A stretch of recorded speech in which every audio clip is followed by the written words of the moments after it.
It was so funny. I'm like, this is why we can work, Hi, welcome to Wildcat Weekly. In today's episode, we're going to ButterTree Studios. Come on! Let's try, I like it. I like it. Here we go.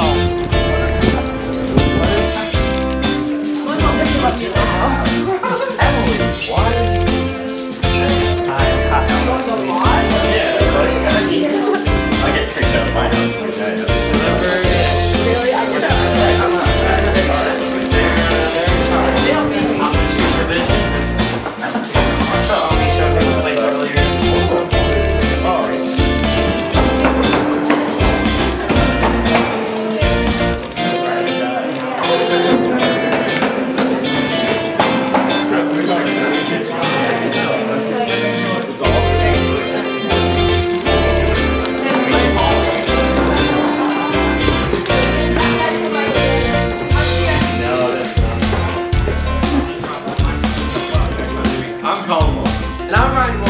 Welcome to the 9th episode of Wildcat Weekly. We're so glad to be back with you guys.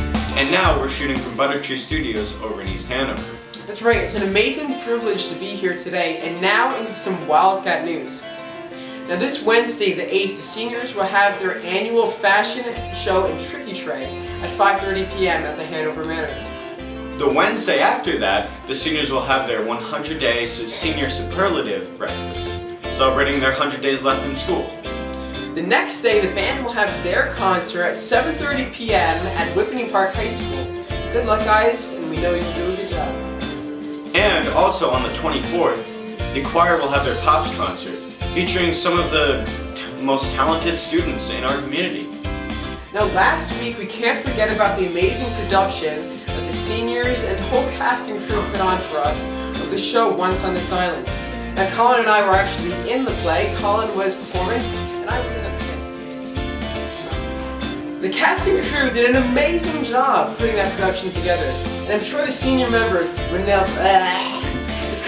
Amazing job! Just let it go, just let it go! Yeah, ready? The cast and crew did an amazing job putting that production together, and I'm sure the senior members will never forget that experience. Moving on, the Asian American Cultural Club is doing a fundraiser with dumplings, and they're going to donate the money to the World Wildlife Fund. Yeah, that's right. Also, as winter sports come to an end, spring sports are already starting up. With more on that, we have Connor Wilson and Emily Farrell. Dun dun dun.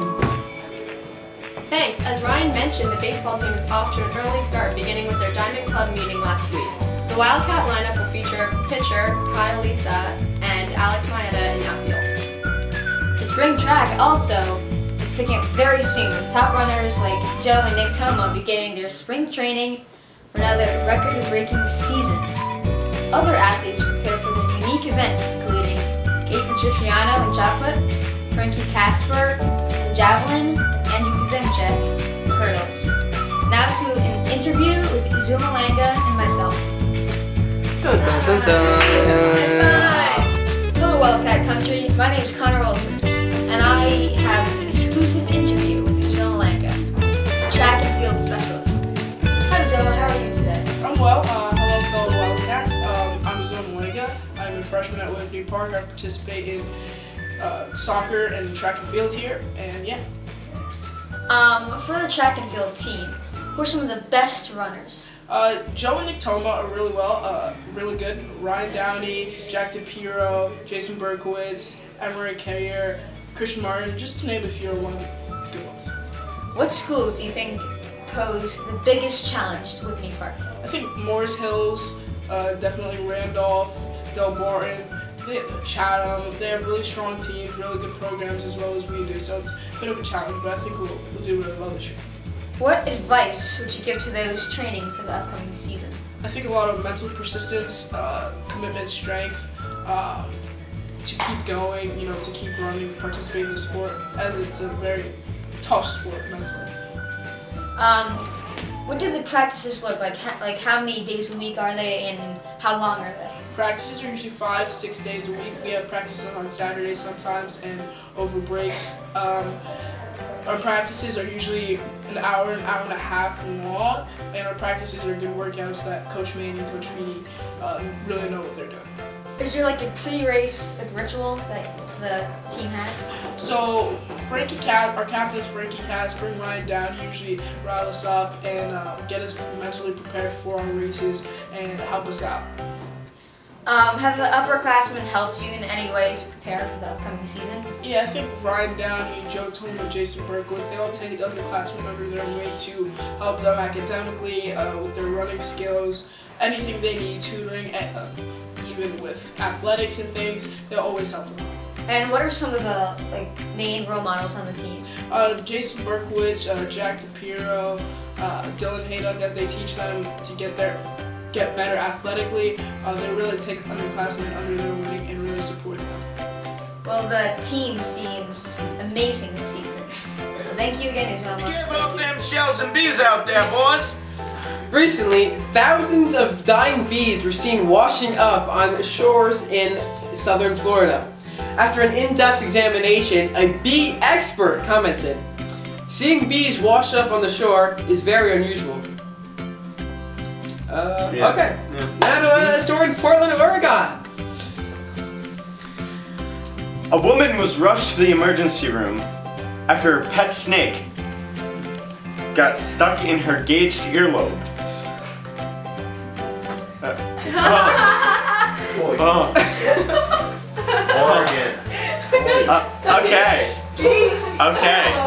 Next story. Okay, well, how's that for some fun? Well, while surfing at Samurai Beach in Australia, a 10-year-old boy was photobombed by what was believed to be a measly great white shark. The measly great white shark can be compared to a nearly harmless bus, coming right at you, only very angry and with loads of teeth. No big deal. Now to Ridgecrest, California. A man was held without bond after he was nabbed in one of the strangest arrests ever made, said police, who found the man stuck and covered in soot in the chimney of a home that he was trying to break in. Okay, he already technically broke into the house, so I don't. I mean, I don't know. Okay, then. Well, okay. Well, I guess he was already in the house, having broken in, and this man was technically doomed. He had to have already bitten the dust while up that chimney. Now, to more Wildcat Weekly action. We hope you enjoy. Today we're here with Eve. He works at ButterTree Studios. Now, what's your position at ButterTree Studios? Well, my position is basically stage manager, which means kind of team. He's the owner. I'm his right-hand man. And if there's ever a production here that where he needs to be out of the studio or something like that, first in command, if anyone needs to know where gear is of any kind, I'll show them where that is. If they need props, I sometimes they'll need a position filled in, like a production assistant or as like a chef in front of the camera before. So wherever they need someone to fill in, I can do that. Okay. Yeah. Now, when did you start getting into film, thinking of maybe pursuing it as a profession, or what were some of your inspirations, going into film and the school of directing? That's a good question. I did theater like towards the end of my high school. That got me into I guess just acting a little bit in general. Okay. And then after high school, that was kind of just tucked away. And then not a few years ago, I discovered this app called Vine. Oh yeah. And I created this account, and I got quite a bit of followers from that.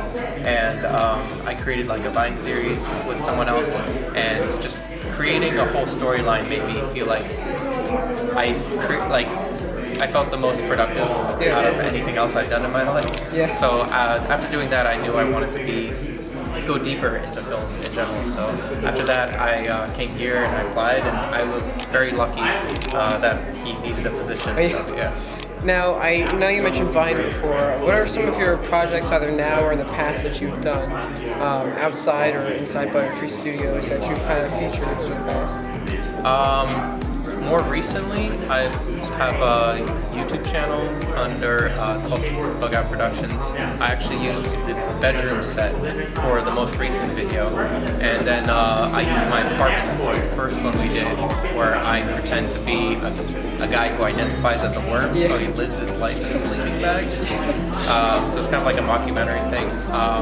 Vine, I had this account called Bug Out Boy, where I was this guy who put like ping pong balls on his eyes, and like I just acted out different scenarios and stuff in 7 seconds. Yeah, that's great. Thank you. This is Eve again at ButterTree Studios.